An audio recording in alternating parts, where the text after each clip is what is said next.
Hello बच्चों आज की इस वीडियो में मैं डिस्कस करने वाला हूं खासकर हमारे सीए फाउंडेशन के स्टूडेंट्स के साथ कि अकाउंट्स में ऐसे कौन कौन से क्वेश्चंस हम रिवाइज करें कि सर हमें पूरा सिलेबस अच्छे से रिवाइज हो जाए।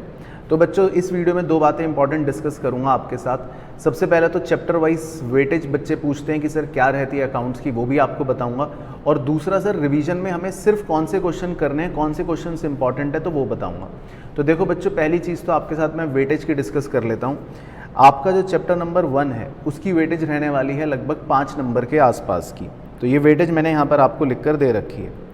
इसके बाद जो आपका चैप्टर 2 से लेकर चैप्टर 6 तक का पूरा ब्लॉक है, यानी chapter 2 accounting process, chapter 3 BRS, chapter 4 inventory, chapter 5 depreciation और चैप्टर 6 बिल्स ऑफ एक्सचेंज, ये पूरा का पूरा लगभग 30 नंबर तक की वेटेज रखेगा। अब इसमें कौन सा क्वेश्चन आएगा कौन सा नहीं, वो देखो डिपेंड करता है, कई बार चेंज होता है। जैसे अगर मैं पुराने 10 बार के एमटीपी या 10 साल के पास्ट ईयर का रिकॉर्ड की बात करूं तो कई बार बीआरएस आया है, कई बार नहीं आया, कई बार इन्वेंट्री आया है, कई बार नहीं आया, कई बार डेप्रीसिएशन आया है, कई बार नहीं आया। तो वो हम नहीं कह सकते कि कौन सा आएगा और कौन सा नहीं, लेकिन हाँ ये पूरा चंक जो है मिलाकर 30 नंबर की वेटेज रखता है। इसके बाद जो अगला यूनिट होते हैं वो होते हैं आपके चैप्टर 7, चैप्टर 8, चैप्टर 9 और चैप्टर 10। ये पूरा चंक मिलाकर होता है आपका चैप्टर 7, चैप्टर 8 और चैप्टर 9 मिलाकर होता है 25 नंबर का।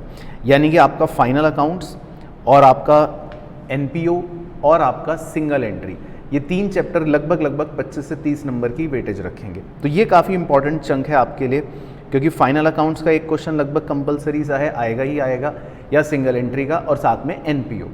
अब इसके अलावा दो जो सबसे बड़े चैप्टर्स हैं आपके लिए वो है चैप्टर 10, उसमें आपको पूरे पार्टनरशिप के 6 यूनिट्स कंप्लीट करने हैं, वो भी लगभग 25 नंबर की वेटेज रखता है। और चैप्टर 11 जिसमें आपको पूरा कंपनी अकाउंट्स करना है, उसमें भी 6 यूनिट्स हैं, वो भी लगभग 30 नंबर की आपकी वेटेज रखता है। तो अगर ये पूरी वेटेज मैं आपके साथ बताऊं तो 30 नंबर का कंपनी अकाउंट्स, 25 नंबर के आसपास की लगभग पार्टनरशिप, 30 नंबर का सिंगल एंट्री, एनपीओ और फाइनल अकाउंट्स, और 30 नंबर के आपके ये चैप्टर 2 से लेकर चैप्टर 6 छोटे वाले, और 5 नंबर का चैप्टर 1।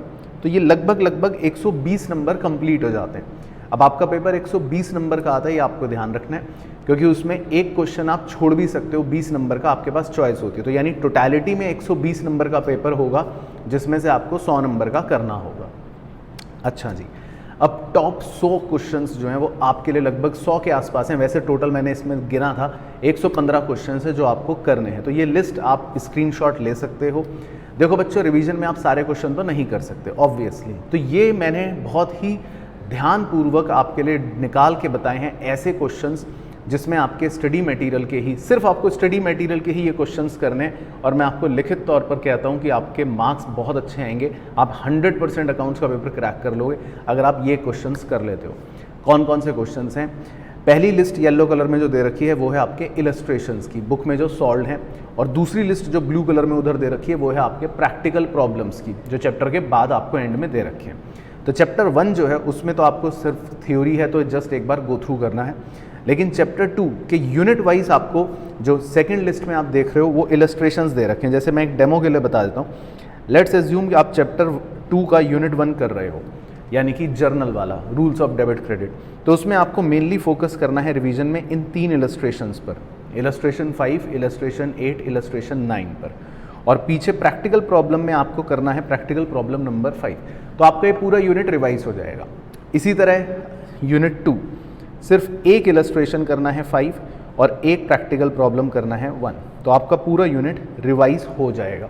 अब इसमें भी ध्यान रखना है बच्चों कि अगर आपको लगता है कि आपके पास थोड़ा सा टाइम कम बन रहा है आपके हिसाब से, तो आप इसमें भी कट शॉर्ट कर सकते हो। कैसे कर सकते हो कि एक चैप्टर का अगर 1 या 2 क्वेश्चन है तो एक क्वेश्चन आप सिर्फ देख लो, लेकिन एक क्वेश्चन ज़रूर हाथ से सॉल्व करना। मैं ये नहीं कह रहा कि सारे क्वेश्चन सिर्फ ऊपर से देखने हैं, सॉल्व ज़रूर करके देखना, वो इम्पॉर्टेंट है। इसी तरह आपको यहाँ पर लिस्ट दे रखी है। फॉर एग्जाम्पल चैप्टर 3 की अगर बात करूँ, बीआरएस, तो आपको 3 इलस्ट्रेशन पर फोकस करना है। इससे आपका पूरा कॉन्सेप्ट रिवाइज हो जाएगा हर तरह का, इलस्ट्रेशन 5, 9 और 11, और पीछे प्रैक्टिकल प्रॉब्लम में है 2 और 5। सिमिलरली मैंने चैप्टर 4, चैप्टर 5, चैप्टर 6 यहाँ पर जो आप लिस्ट देख रहे हो, इलस्ट्रेशन एंड उनके रिस्पेक्टिव प्रैक्टिकल प्रॉब्लम्स की दे रखी है। फिर इसके बाद आपके चैप्टर 7 में 2 यूनिट्स हैं, वो चैप्टर 8 और चैप्टर 9 जो है ये सोलो चैप्टर्स है, इसमें कोई यूनिट नहीं है, सिंगल एंट्री एंड एनपीयू।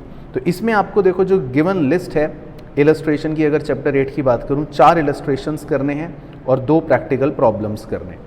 इसी तरह चैप्टर 9 में भी आपको 2 अच्छे इलस्ट्रेशंस करने हैं और 1 प्रैक्टिकल प्रॉब्लम करना है। तो आप इतना भी अगर कर लोगे तो आपका देखना पूरा रिवीजन अच्छे से हो जाएगा। And same goes for chapter 10 and chapter 11, उसमें 6 यूनिट्स दोनों में है। तो यहाँ पर पूरी लिस्ट आपको दे रखी है चैप्टर 10 के 6 यूनिट्स की, all illustration and practical problem जो इंपॉर्टेंट है, एंड चैप्टर 11 की। लेकिन मैं आपको इसमें ऐड करके ये बोलना चाहता हूँ कि ये सारे क्वेश्चंस मिलाकर 115 क्वेश्चंस बनेंगे। लेकिन इसके साथ साथ आप कोशिश करना एमटीपी ज़रूर सॉल्व करना, उसका डिस्कशन मैंने डाल रखा है, यहाँ पर आपका लिंक भी आ जाएगा वीडियो का। 2 एमटीपीज़ हैं, उसको टाइमर लगाकर ज़रूर सॉल्व करके देखना। और आप अगर इतना सॉल्व कर लेते हो और ये सारे क्वेश्चंस अच्छे से कर लेते हो रिवाइज, तो आपका अकाउंट्स का पेपर का बहुत अच्छा प्रॉपर रिवीजन हो जाएगा। बाकी इसके अलावा अगर कोई डाउट क्वेरी आपके मन में है तो नीचे कमेंट करके ज़रूर बताना और अपने सभी सीए फाउंडेशन के दोस्तों के साथ इस वीडियो को शेयर कर देना। मिलता हूँ आपसे नेक्स्ट वीडियो में। Till then take care, bye bye, see you soon.